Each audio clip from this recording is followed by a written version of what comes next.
মা, এই দেখুন আজকে আমি আপনাদের জন্য কি বানিয়েছি। তাড়াতাড়ি খেয়ে বলুন তো কেমন হয়েছে। এটা আবার কি বানিয়েছো তুমি? এ মা, কি বাজে দেখতে, যেন মনে হচ্ছে ছোট বাচ্চার পটি নিয়ে এসে আমাকে খেতে দিচ্ছ। আরে আমি এত কষ্ট করে বানিয়েছি আর আপনি এরকম করে বলতে পারলেন? মা, এটা তো আমি পাকা আমের চাটনি বানিয়েছি, একবার খেয়ে দেখুন না কেমন হয়েছে। কি পাকা আমের চাটনি? বাবা, এরকম পাকা আমের চাটনি হয় তা তো আমি জানতাম না। আর দেখেও রংটা কেমন যেন মনে হচ্ছে। ঠিক আছে দাও, খেয়েই দেখি। হ্যাঁ মা, আপনি ঠিকই বলেছেন, এই পাকা আমের চাটনিটা দেখতে খুবই বাজে মনে হচ্ছে। আপনি বরং আমার তৈরি করা খাবার খান। এই দেখুন আমি আপনাদের জন্য ঠান্ডা ঠান্ডা লস্যি, কাঁচা আমের শরবত আর ম্যাঙ্গো দই বানিয়েছি। একবার আমার হাতের তৈরি আম দইটা খেয়ে দেখুন। ও, তুমি আবার আম দিয়ে দই বানিয়েছো? কই দাও তাহলে আগে তোমার হাতের আম দইটা খেয়েই দেখি কেমন হয়েছে। এই বলে সুস্মিতা দেবী তার ছোট বৌমা কমলিকার হাতে তৈরি করা ঠান্ডা ঠান্ডা আম দই খায়। আর যেটা দেখে বড় বৌমা পার্বতীর খুবই রাগ হয়, কিন্তু পার্বতী তখন কারোর সামনে কিছু বলতে পারে না। ও, তাহলে আমার দেখা দেখি ছোট ঠান্ডা জিনিস বানিয়েছে। ঠিক আছে, কালকে আমি এর থেকেও আরো বেশি সুস্বাদু খাবার বানাবো। আমার মনে হচ্ছে শাশুড়ি মা ঠান্ডা খাবার খেতে বেশি ভালোবাসে, সেই জন্য তো দিদির ঠান্ডা ঠান্ডা আম দই দেখেই খাওয়া শুরু করে দিয়েছে। আর দিদির কত প্রশংসা করছে। বড় বৌমা, সত্যি এই গরমে ঠান্ডা ঠান্ডা কাঁচা আমের শরবত খেতে খুবই ভালো লাগছে। আর এই আম দিয়ে তৈরি ঠান্ডা ঠান্ডা দইটাও খেতে দারুণ হয়েছে। শম্পার বাবা, তোমার কেমন লাগছে খেতে? হ্যাঁ গো, তুমি ঠিকই বলেছো। আর এই যে ছোট বৌমা, শরবতটা তুমি বানিয়েছো, খুবই সুস্বাদু হয়েছে। আমি তো এরকমই শরবত খেতে পছন্দ করি, কিন্তু কোথাও তো পাওয়া যায় না।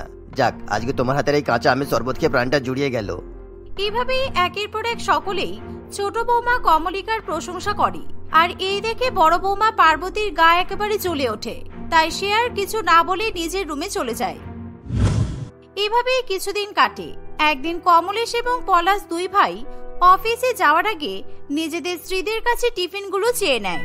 কি হলো, আমাদের টিফিনটা কখন দেবে তোমরা? তোমাদের এই টিফিনের চক্করে আমার মনে হয় এবারে লেট হয়ে যাব। আচ্ছা, তোমরা এতক্ষণ ধরে কি বানাচ্ছো বলো তো? এই তো, দাঁড়াও দাঁড়াও, হয়ে গেছে, দিচ্ছি দিচ্ছি, এই নাও এই নাও। এই বলে কমলিকা তাড়াহুড়ো করে কমলেশকে টিফিনটা দিয়ে দেয়। আর পার্বতীও অন্যদিকে টিফিন প্যাক করে পলাশকে দেয়। কমলেশ এবং পলাশ দুই ভাই তখন টিফিন খুলে দেখে না তাতে কি আছে। তারা দুজনেই তাড়াহুড়ো করে টিফিন নিয়ে অফিসের জন্য বেরিয়ে যায়। আর তারা যখন গাড়ি করে অফিসে যায় তখন তারা তাদের পিঠে ভিজে ভিজে কিছু ঠান্ডা ঠান্ডা অনুভব করে। আচ্ছা কমলেশ, দেখ তো আমার শার্টটা কেমন যেন ভিজে গেল। গরম তো অনেক পড়েছে, কিন্তু যে ঘামটা হচ্ছে সেটা এরকম ঠান্ডা কেন বুঝতে পারছি না তো। হ্যাঁ রে, আমিও তো বুঝতে পারছি না। আমারও ব্যাগের মধ্যে যেন ঠান্ডা ঠান্ডা ভাব, আর ব্যাগের ভিতর থেকে তো ফোটা ফোটা করে জলও পড়ছে। আমরা তো জলের বোতল ব্যাগে নিইনি। আচ্ছা চল, আমার মনে হচ্ছে আমরা ঘামে তো অনেক ভিজে গেছি। যা রোদ্দুর পড়েছে, ঘেমে যাওয়াটা তো স্বাভাবিকই ব্যাপার, তাই না? ওসব কথা ভেবে লাভ নেই, তাড়াতাড়ি চল, ওদিকে আবার লেট হয়ে যাবে। এভাবেই পলাশ এবং কমলেশ দুজনই কিছুক্ষণের মধ্যেই অফিসে গিয়ে পৌঁছায়। আর তারা ওই ভিজে শার্ট পরেই কাজ করতে থাকে। দেখতে দেখতে বেশ কিছুক্ষণ কাটে। অন্যদিকে তারা ডেস্কের উপর যেখানে ব্যাগ রেখেছিল সেই ডেস্কের উপর অনেক গুরুত্বপূর্ণ অফিসের কাগজপত্র ছিল। আর সেই ডেস্কের উপর রাখা কাগজপত্রগুলো সবই ভিজে যায়। এই দেখে পলাশ এবং কমলেশ দুজনেই খুবই অবাক হয়। এ বাবা, এবার কি হবে? যা, এটা তো আমি জানতামই না যে এখানে ব্যাগ রাখলেই কাগজপত্রগুলো ভিজে যাবে। আমি তো প্রত্যেকদিন এসে এখানেই ব্যাগ রেখে দিই, তাহলে আজকে হঠাৎ করে ভিজে গেল কেন? এই পলাশ, দেখ না, এখানে আয়, দেখবি আয়। এই দেখ কি অবস্থা, আমি তো এখানে এসে প্রত্যেকদিন ব্যাগ রেখে দিই বল, আর আজকে আবার এখানে ব্যাগ রাখতে এই কাগজপত্রগুলো ভিজে গেল। এবার বস দেখলেই তো রাগ করবে। তোর এরকম অবস্থা কি হবে? আচ্ছা চল, এবার ব্যাগটাকে খুলে দেখা যাক কি আছে ব্যাগে। তুই তোর ব্যাগটা দেখ আর আমি আমার ব্যাগটা দেখছি। এই বলে পলাশ এবং কমলেশ দুজনে মিলে তাদের ব্যাগ খুলে দেখতে থাকে। তখন তারা দেখে যে টিফিন বক্সের মধ্যে থেকে জল বেরিয়ে আসছে। পলাশ এবং কমলেশ দুই ভাই টিফিন খুলে দেখে যে ঠান্ডা ঠান্ডা জলের মধ্যে 4টে করে পরোটা ডুবিয়ে রাখা আছে। আর এই দেখে তারা দুজনে প্রচন্ড পরিমাণে অবাক হয়। এ কি দিয়েছে আমাদেরকে? তাহলে ওরা দুই জায়ে মিলে আমাদেরকে বরফ খেতে দিয়েছে। আজকে বাড়িতে গিয়ে ওদের দুই জায়গা ধরতে হবে, জানিস তো। এই বলে কমলেশ এবং পলাশ টিফিনে থাকা সেই খাবারগুলো ফেলে দেয়, কারণ ঠান্ডা জলে ভেজানো পরোটা কিছুতেই খাওয়ার মতো উপযোগী ছিল না। তাই বাধ্য হয়ে সেদিন তাদের দুই ভাইকে না খেয়ে থাকতে হয়। সন্ধ্যাবেলা বাড়িতে ফিরে তারা দুই ভাই কমলিকে এবং পার্বতীকে বকাবকি করতে শুরু করে। তুমি কত বড় বোকা, তুমি আমাদেরকে টিফিনে খাবারের জায়গায় বরফ দিয়েছো। আমরা কি বরফ খেয়ে থাকতাম? আরে না না, আমি শুধু শুধু বরফ দিতে যাব কেন? আসলে পরোটাগুলো তো খুব গরম ছিল, আর এই গরমের মধ্যে কি গরম গরম খাবার খাওয়া যায়? সেই জন্য আমি পরোটার সঙ্গে অনেকগুলো বরফের টুকরো দিয়ে দিয়েছিলাম, যাতে অফিসে টিফিনের সময় তোমরা ঠান্ডা ঠান্ডা পরোটা খেতে পারো। কারণ গরমের সময় তো ঠান্ডা খাবার খেলে একটু মনটা শান্তি পায়, তাই না? তাই তোমাদেরকে ঠান্ডা খাবার দিয়েছিলাম। পার্বতীর মুখে এরকম বোকা বোকা কথা শুনে পলাশ খুবই রেগে যায়। তাই পলাশ নিজেকে নিয়ন্ত্রণ করতে পারে না। সে পার্বতীকে আরো বেশি বেশি উল্টোপাল্টা কথা শোনাতে থাকে। বাড়িতে এরকম চিৎকার চেঁচামেচি শুনে সুস্মিতা দেবী তাড়াতাড়ি করে সেখানে চলে আসে। আরে বাবা, বাদ দে না, যা হওয়া সেটা হয়ে গেছে। আর বৌমারা, তোমরা কিন্তু এরকম বোকামি আর করবে না। চলো এবার আমরা সবাই খেয়ে নিই, অনেকটা রাত হয়েছে। এই বলে সুস্মিতা দেবী তার দুই ছেলেকে নিয়ে খাবার টেবিলে বসে পড়ে। কিছুক্ষণের মধ্যেই আর তখনই বাড়ির দুই বউ মিলে সবাইকে খাবার পরিবেশন করে দেয়। কিন্তু সেই খাবার দেখে বাড়ির সকলেই খুবই অবাক হয়। এ কি, এইসব খাবার খেয়ে কি পেট ভরে? এর চেয়ে ভালো তোমরা আমাদের শুধু বরফের টুকরো খেতে দাও। এবার থেকে আমরা রাত দিন সবসময় শুধু বরফ খেয়েই থাকবো। না না, তুমি খাবারটাকে দেখতে পাচ্ছ না? আসলে আমি তো কোল্ড পাস্তা বানিয়েছি, আর আমি কোল্ড চাউমিন বানিয়েছি, সেই সঙ্গে কোল্ড ড্রিঙ্কসও আছে। এই গরমে মন প্রাণ ঠান্ডা করার জন্য তোমাদের জন্য ঠান্ডা ঠান্ডা খাবার বানিয়েছি, তাড়াতাড়ি খেয়ে নাও। আর আমি শেষ পাতে খাওয়ার জন্য আপনাদের জন্য ঠান্ডা ঠান্ডা ম্যাঙ্গো কাস্টার্ড বানিয়েছি, খেয়ে দেখুন দারুণ লাগবে। আর আমি আপনাদের জন্য ফ্রিজে আইসক্রিম জমিয়ে রেখেছি, খাওয়া হয়ে গেলে আপনারা আমার হাতে দুধের আইসক্রিমটা খেয়ে দেখবেন, দারুণ লাগবে, দারুণ। আচ্ছা বাবা, চুপ করো তো, তোমরা এত চিৎকার করো না, আর ভালো লাগে না এসব। একবার ছোট বৌমা বলছে, একবার বড় বৌমা বলছে।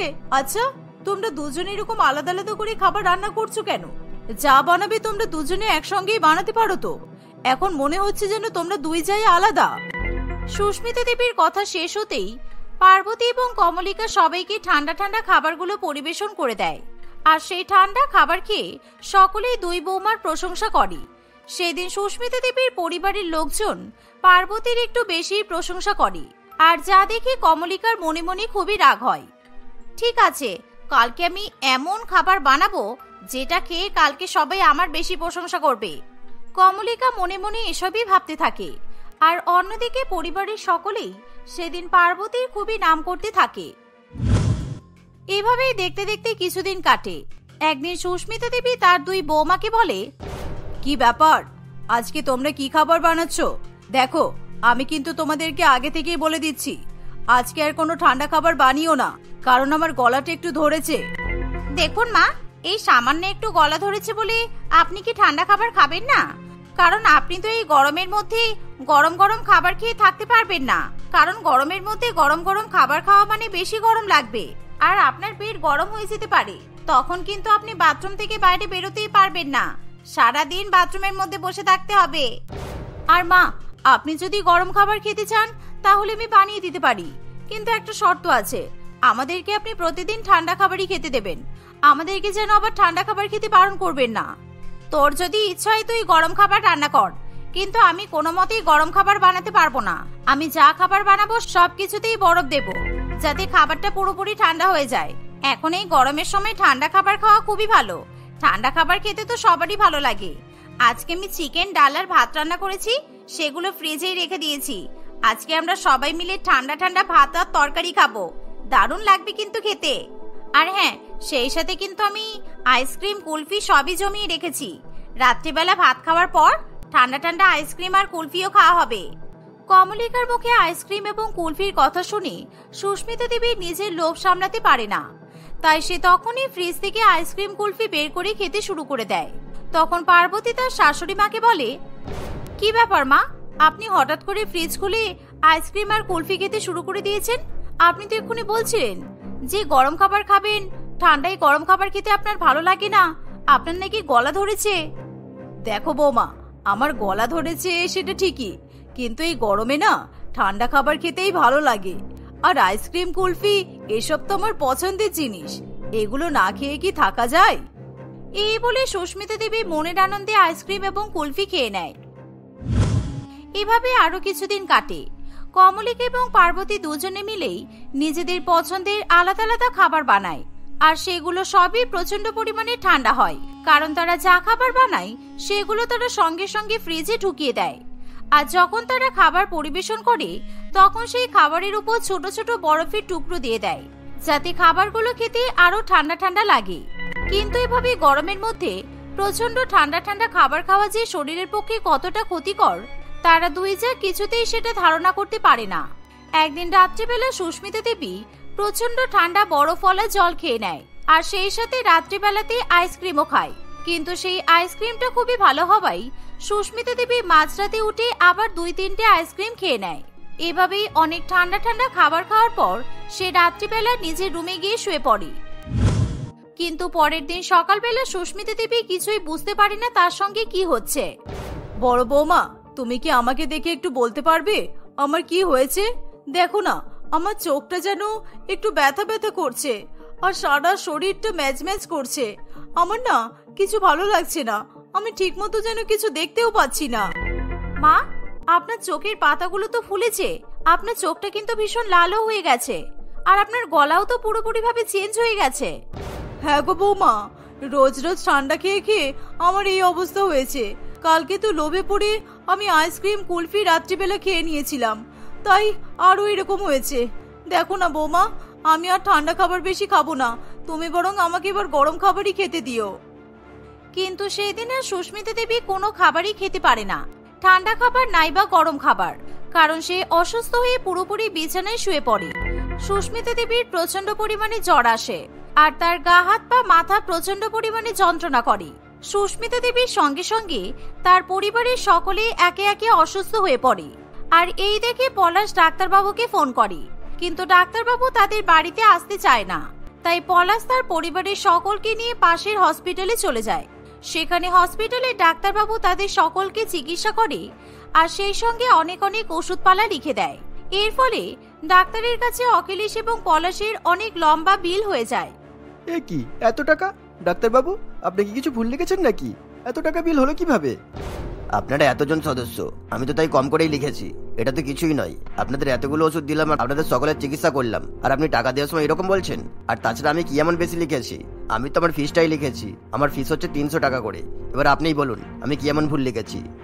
ডাক্তারবাবুর মুখে এই কথা শুনে পরিবারের সকলেই চমকে ওঠে। আর এভাবেই কমলেশ এবং অখিলেশের হাজার হাজার টাকা ডাক্তারের পেছনে চলে যায়।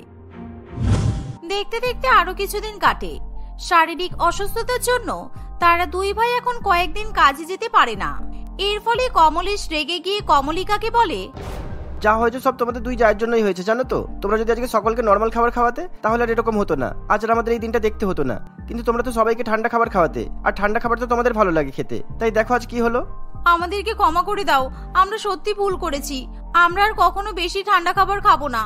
ঠান্ডা কিছু খাওয়ার ইচ্ছে হলে আমরা আইসক্রিম কুলফি এরকম ঠান্ডা জাতীয় জিনিস খাবো, কিন্তু বরফ দিয়ে কোনো খাবার আমরা আর কখনোই খাবো না, আর তোমাদেরকেও খেতে দেব না। এভাবেই পার্বতীর সঙ্গে সঙ্গে কমলিকাও সকলের কাছে ক্ষমা চায়। সেদিনের পর থেকে তারা দুই যা কখনোই বাড়ির কাউকে ঠান্ডা ঠান্ডা খাবার খেতে দেয় না। এভাবেই তারা হাসি খুশি দিন কাটাতে থাকে।